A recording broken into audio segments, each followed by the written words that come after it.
Election commission বিজেপির B team হিসেবে কাজ করছে। এরা চাইছে যে বাংলার হাত থেকে, বাংলার মানুষের হাত থেকে, বাঙালির হাত থেকে সব চলে যাক। দিদিকে হারানো এখন এদের জীবনের সব থেকে বড় লক্ষ্য।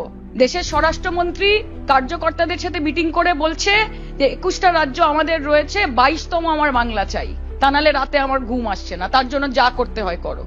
একদিকে কার্যকর্তাদের ব্রেন ওয়াশিং চলছে, তাদের ইনস্ট্রাকশন দেওয়া হচ্ছে, আর অন্যদিকে বি টিম বানিয়ে এই ইলেকশন কমিশন অফ ইন্ডিয়া এবং ভ্যানিশ কুমারকে সঙ্গে নিয়ে যত রকম ভাবে সম্ভব বাংলাকে, বাংলার প্রশাসনকে, প্রশাসনের কাঠামোকে ভঙ্গুর করার চেষ্টা করা হচ্ছে। এরা প্রত্যেকে নিজেদের জীবনে দুর্নীতি করেছে, স্ক্যাম করেছে, ফৌজদারি করেছে, নানান রকমের অপরাধ করেছে।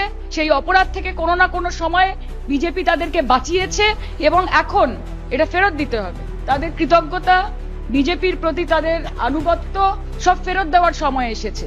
তাই ইলেকশন কমিশন দেশের স্বরাষ্ট্রমন্ত্রী, দেশের প্রধানমন্ত্রীর সাথে সমন্বয় বজায় রাখার জন্য এবং তাদের চোখ, নাক, কান, ডান হাত, বাহাত হয়ে কাজ করার জন্য এই লোকগুলোকে এখানে পাঠানো হয়েছে, যে কিভাবে মমতা বন্দ্যোপাধ্যায় এবং তৃণমূল কংগ্রেসকে চাপে রাখা যায়। 11 জন জেলা শাসককে বদলি করে দেওয়া হয়েছে। ব্রাত্যদা বলছিলেন 70-এর ওপর অফিসার, তাদেরকে রাতারাতি বদল করে দেওয়া হয়েছে। নানান স্তরের আধিকারিক যারা পশ্চিমবঙ্গকে হাতের তালুর মতো চেনে, তাদেরকে সরিয়ে দিয়ে আপনি কাদেরকে বসাচ্ছেন? You want to create unrest. Gyanesh Kumar বলেছিলেন যে ওনার ফুল কন্ট্রোল চাই, তো ফুল কন্ট্রোল আপনার কাছে আছে।